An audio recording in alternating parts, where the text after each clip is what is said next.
Welcome, welcome, welcome. Welcome to Mogul Talk One-on-One. I'm your man, Kadon Sterling. It's been a minute since I put out an episode because I've been busy working on so many other things. Cars, golf, and cigars right here on YouTube. The FA podcast, also right here on YouTube, Fearless Ambition Podcast. And a lot of other things that I've been working on. We're going to get to that because that's what this episode is about. This episode is about financial structure and allowing your passions to be profitable. But let's get back to this financial structure. Before we do that, even though I normally only do this for cars, golf, and cigars, but I'm going to do it here too. We going to spark a cigar. Because ain't nothing like having a good cigar conversation when you're talking about finances. Thank everybody for being here. Thank everybody for subscribing to the channel. Please hit that like button. Please hit the subscribe button. Please tell somebody about the channel. If you like the content, don't be selfish. Share it with somebody. Somebody can actually get something from this. Make sure they have it so they can get something from this. That's what it's about. Believe it or not. If somebody didn't share with me, I wouldn't have certain knowledges and certain mindsets that I have today.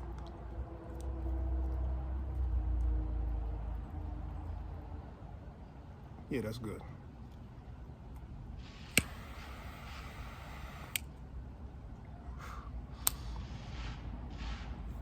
Little things in life that make you happy. Financial structure, people. Financial structure is real simple. If you want to be an entrepreneur, you want to be a business person, a lot of us have a lot of big ideas. We have a lot of big plans, but we have no financial structure. And that's the main reason why a lot of things fail before they even start. Because we don't structure ourselves, we don't structure other entities so they can stand fast. They can be the pillars of our ideas, the concrete of our vision. Basically, we just be out there swinging for home runs, but we don't have the right bat, you know? So that's why this is so important. And I'm going to not just preach about it, I'm going to be about it. And I'm going to show y'all something here that I just got. Hasn't been open yet. And this is part of my 2025 financial structure. So let's get to it. So kind of like an open box thing. I don't think I've ever really do open boxes except for when I'm actually promoting my clothes that I create on Etsy.com. Mogul Mindset, one word. Shameless plug, okay? Because I do have the best Mogul Mindset apparel in the market. You're seen before you heard, people, so make sure you represent yourself correctly.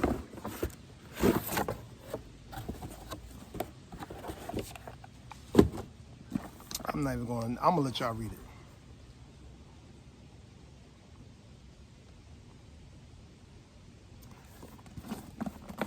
"1972 Realty Group, LLC, formed by Kadon Sterling. Inside here, we'll have all of my necessary documents to not just start the business, because it's started, but to create a bank account, to apply for business loans, and to actually be structured. This is the first step of being structured, people. You got to have your paperwork right, okay? And I know that some people try to go backwards, because the bottom line is, when your paperwork is right, it means one thing. Well, it means a few things, but the biggest thing it means, yeah, you're gonna have to pay business taxes. But it also means you have now legally put yourself in a situation where you can do big things. Now, I started that because my main goal for 2025 and beyond is to basically be a real estate investor and use that as part of my portfolio for 10, 15 years from now. I want to look back and say, my company, mind you, I said my company, not Kadon Sterling, owns and operates this amount of acreage through the United States, or this amount of rental properties, or this amount of short-term rental properties, which could be Airbnbs, it could be Verbos, it could be anything. But I wanted to put myself in a structured way when it comes to being a real estate investor. I can't just talk about it. I got to have some paperwork. When you sit down with the bank, they don't want to talk about what Kadon Sterling wants to do. They want to talk about what 1972 Realty Group wants to do. What's your plan? Because now what I've done is I created a whole new entity separate from myself that can do big things with the banks and with the financial systems, because that's who I want them to concentrate on. I want them to concentrate on this new entity called 1972 Realty Group LLC, which has its own tax identification number, EIN number. It will have its own business account. It's completely separate from everything that has to do personally with my life. And that's one of the things that you have to do to structure yourself. Stop having everything under your personal name, because you become a personal liability. You dig what I'm saying? That's real simple. I want y'all to understand that. It's an old saying: control everything, own nothing. People think a lot of millionaires and billionaires are crazy when they look at their real portfolio, their personal portfolio, and realize that they really don't have a lot of things under their name. They can't give you a pink slip for a car. Excuse the noise from one of the neighbors is working on a garage door with a hammer. Okay. They can't really give you pink slips for their cars. Their cars are all leased under their companies. They're not leased under their names. No, hell no. They live in $20 million homes. That $20 million homes is not under Tom Jones, under Bradley Jenkins. It has nothing to do with them. They live there. They reside there. But personally, they don't have nothing connecting them, because they have a buffer called their corporation, their companies, or their holding companies, or their LLCs that actually hold all that property. And that's who you deal with. You deal with the company. You don't deal with them. When you get to a certain stature in your business life, then you realize why people be like, I have attorneys. You don't have to talk to me. Whether you like me, dislike me, we got a beef, or we are working together, even in some kind of corporate capacity. We don't have to have a personal conversation if we both have attorneys. You let attorneys have attorneys conversations.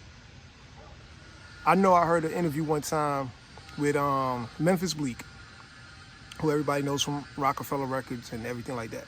And he grew up around Jay-Z. You know, Jay's like a big brother or a big uncle to him and stuff like that. But needless to say, there was business involved between the two of them, and probably still is. And I remember the interview I seen with him, he said very to the point, he was like, I don't think I've ever had any financial conversations with Jay-Z. We got attorneys. Like, he said, he does not talk money with you. If you and him are friends and y'all people, he doesn't talk money with you. He'll tell you, have your attorney contact my attorney, and they will discuss what needs to go on. Only thing me and you need to discuss is, are you coming over? I'm going over there. We about to have a good time. Where we traveling to? What we doing? This, that, and the third. But when it comes to finances or business, you have the people that you're paying handle that, because now you're structured in such a way that you will never be a liability. You don't want to sue me, it ain't gonna happen. You ain't gonna get nothing. You want to sue the corporation, you want to sue the LLC, you want to sue this, you want to sue that, and then you're going to be in court for a couple of years through all the red tape that's going along with it, because one company is going to have another company that's going to have a holding company that's not even going to be registered nowhere near where that other person live at. I think it's called autonomy, or I might be wrong, but either way, the bottom line is it's the way to protect yourself from the public so they don't have access to your personal address, your personal cell phone numbers, your personal emails. Keep everything separate. It's an investment in yourself to be financially structured. Now, when I tell people this, it's not because I'm some type of financial guru. I'm somebody hustling and grinding, somebody trying to figure it out, but somebody who's actually been involved in a lot of different industries that I've learned and got wisdom from those industries, from the people that was running the industry. And when I see people that's running the industry and I realize how they run it, I realize they're so structured with buffers between them and their actual assets that you say, okay, how did that happen? How did they work that out? How did they do that? And I said to myself, I'm going to take notes. I'm going to pay attention. I'm going to listen. Now, you get yourself whatever financial covering you think works best for you, whether it's an LLC, whether it's an S Corp, whether it's a C Corp, whatever's working for you. But you want to put yourself in a position where you can walk into the bank and say, I need you to give me an account for this business. This business would like to have an account here with you. Here's my paperwork. Here's a financial deposit. Let's get started. Now, once you start that relationship, that bank is now your partner. They work with you, not just for you, but they work with you. So now you got to see what can that bank do for you. You have to make sure if you're going to do credit or lines of credit or business loans or whatever, you got to make sure that bank, that financial institution is absolutely reporting to all the credit bureaus. Not just the credit bureaus, but Dun & Bradstreet. So don't let it stop here. Stop hitting here. No, this is just where it starts. This is a beginning of an entity. You have to keep it going to build your entity. Now you got to build it.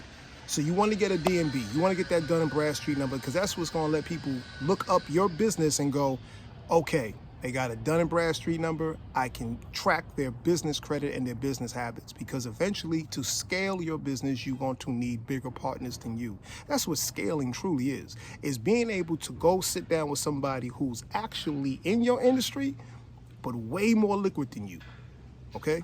Way more established than you, and show them a reason why they should invest with you, to work with you, to help your business scale. Because if your business scales, their ROI is going to be incredible. Help me get bigger, and I can make sure you always get paid. But they're not going to be able to do that if they can't look you up, if they can't find out who you are, if they can't look up your anything about you besides the fact that, you know, Franklin Brown owns such and such and such, or is it Frank? They gonna be like, okay, Mr. Brown, but what are you doing? Like, who are you banking with? Do you have any business credit at all? It'll make a difference. Get you a fuel card from Shell. Every major petroleum company offers a business gas credit card. Apply for one of the business gas credit cards. They're gonna name it a fleet account. Apply for that. It's easier to get than to get an American Express, you know, because everybody use gas for the most part, okay? Apply for something that you actually have to have a business credit, line of credit. One of the very first things you wanna do, you can get your cell phone. You got yourself an EIN number, you have yourself a business, go to one of these providers and be like, I need to open up a business account. They're gonna be more than happy to give you Wi-Fi, cell phone, everything under the business account, under that EIN, and you make sure you stress to them, this needs to be under my EIN number. My social security number has nothing to do with this. Now, some people are gonna some people are gonna require some lenders that you put a social security number down from yourself if you're looking for business credit in the beginning, because they want you to be the PG. They want you to be the personal guarantor of that loan or of that credit card or this, that, and the third. It's gonna happen eventually. If you're dealing with big money, big banks, big names, they're gonna definitely want that. The best thing I could tell anybody, and I tell it to myself, because like I said, I'm giving the same advice I'm giving out, I'm taking in, because I'm not a financial expert at all. I have no license in being a financial expert. I just have life experiences in losing a lot of money trying to do business, which now gives me the intelligence and the education to say, I won't do that again, ever. Because I got to go this way, because I don't went that way. I know what it feels like to go that way. I need to enjoy what it feels like going this way. Get your credit right. Your personal credit, you can't get around it. There's no way around it. I mean, in my opinion, everybody can tell you what they want to tell you. Yeah, you need credit. You need your personal credit score to be absolutely over 675 if you're trying to do anything with the big boys. And that's at minimum. Some of them won't even talk to you unless you're 685 or 705. But 625, they're not dealing with you. 5 anything, they're not picking up the phone. That doesn't mean you're a bad person. It just means that they are not going to consider you credit worthy to deal with them, to do business with them. So, while you're working on building your business, build yourself at the same time. You understand what I'm saying? My name is Kadon Sterling. This is Mogul Talk One-on-One. I appreciate you watching. I appreciate you being here. Tell somebody about us, man. Go to Cars, Golf, and Cigars on YouTube. Subscribe to that channel because you're going to love it. Like the channel. Etsy.com. Mogul Mindset for all the apparel. All the apparel that I wear is about entrepreneurship. It's about being seen before I'm heard. So when I walk in the room, people already have a small or large idea of the individual that just walked in there before I have to even introduce myself.